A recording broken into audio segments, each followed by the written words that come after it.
वर्णिवेशरमणीय दर्शनं मन्दहासरुचिराननाम्बुजं पूजितं सुरनरोत्तमैर्मुदा धर्मनन्दनमहं विचिन्तये। असतो मा खड्गमय तमसो मा ज्योतिर्गमय मृत्युर्मा अमृतं गमयः। ओम शांति शांति शांति।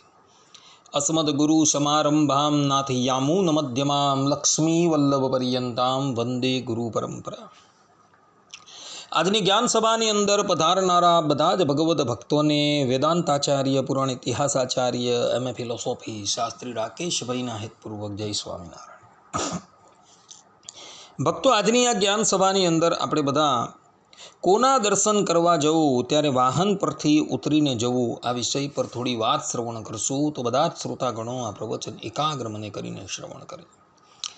એક ભગવદ્ ભક્તએ મને જિજ્ઞાસાથી પ્રશ્ન કર્યો કે શાસ્ત્રીજી, કેટલાક ભગવદ્ ભક્તો વાહન પર ચડીને મંદિર આવે છે, પરંતુ જ્યારે તેઓ મંદિરમાં પ્રવેશ કરે છે ત્યારે એઓ પોતાના વાહન પરથી ઉતરી જાય છે અને પછી ઘસડીને એ વાહનને મંદિરમાં લઈ જાય છે।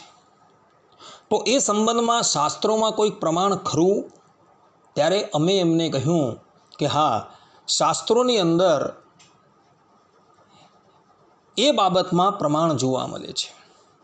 જેમ કે પારાશર ગ્રહસૂત્ર 3.14.8માં મહર્ષિ પારાશર કહે છે કે અપ્રાપ્ય દેવતા પ્રત્યવરોહેત સંપ્રતિ બ્રાહ્મણાન મધ્યે ગા અભિક્રમ્ય પિતૃન। અર્થાત કે દેવ મંદિર, બ્રાહ્મણ, ચોર અને પોતાનાથી વડીલોની પાસે પહોંચતા પહેલાં જ રથ એટલે કે વાહનથી ઉતરી જવું જોઈએ। કહેવાનું તાત્પર્ય એ છે કે દેવતાના મંદિરની અંદર પ્રવેશ કરવો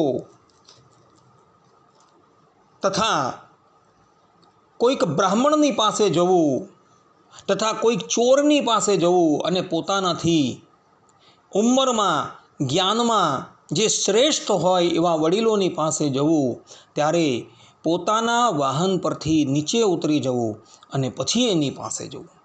તો આ પ્રમાણેનો સદાચાર પારાશર ગ્રહસૂત્રની અંદર જોવા મળે છે। એટલે જે ભાઈએ મને પ્રશ્ન કરેલો હતો એ પ્રશ્નનો આ ઉત્તર છે કે કેટલાક લોકો દેવ મંદિરમાં પ્રવેશ કરે છે ત્યારે પોતાના વાહન પરથી ઉતરી જઈ એ વાહનને ઘસડીને મંદિરમાં લઈ જાય છે।